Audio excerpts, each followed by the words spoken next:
shifting perspectives, it's something really worthwhile doing as you grow up. I used to be terrified of spiders, really scared. Sometimes if I knew there was one in my room, I couldn't sleep. And same with, this is going to sound really pathetic, but same with pigeons.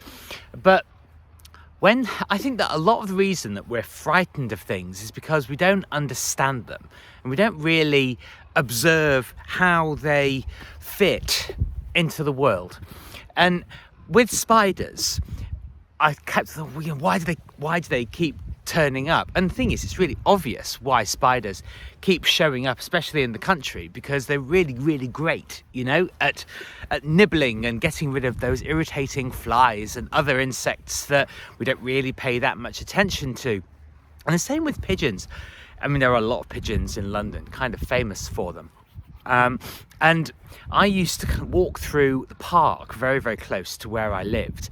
And there would be these huge congregations, these huge flocks of pigeons. And I used to have to sort of wander around them. I was really nervous. And then one day, and I can't remember exactly when it was, but one day I just decided I'm not going to be afraid of these things anymore because, apex predator humans on top of the food chain, well, I'm going to walk through them. And what was interesting is after I made this decision, what was something that was kind of a daily irritation, a daily hindrance. I was wandering through said park with my mum and said, "Oh, Martin, you're not afraid of the pigeons?" And I said, "No." And she said, "Oh, how did you do that?" I said, "Well, I just decided." And it is that way with a lot of things in life. Same with spiders. I now see them as my friends and I think, oh, right, okay. So I don't have to be constantly swatting flies away. Good old Mr. Spider does it for me. And another great lesson is if you just leave things be and stop interfering with them all the time so angrily and aggressively, well, generally, they sort themselves out of their own accord. And I record these videos, I mean, partly for a reminder of, getting out there in the world, doing great and magical things, and then, letting go. There's so much that we believe is so important, and we give ourselves a sense of self-importance in thinking, oh God, that really matters.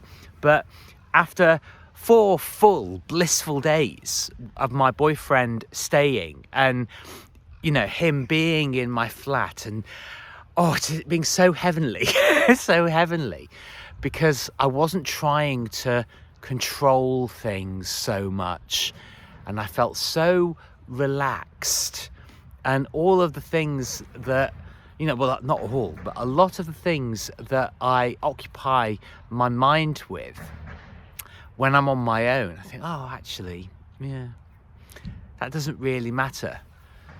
Watching various podcasts looking for answers, like, no, get out into the world. And I remember watching, I mean, you may find him controversial, I don't know if you'll have heard of him, but I used to watch Gavin McInnes when he was on Rebel Media, Canadian sort of alternative news network, and now he's doing his own thing with censored.tv. But I remember him saying, you should change your mind about one major thing each year.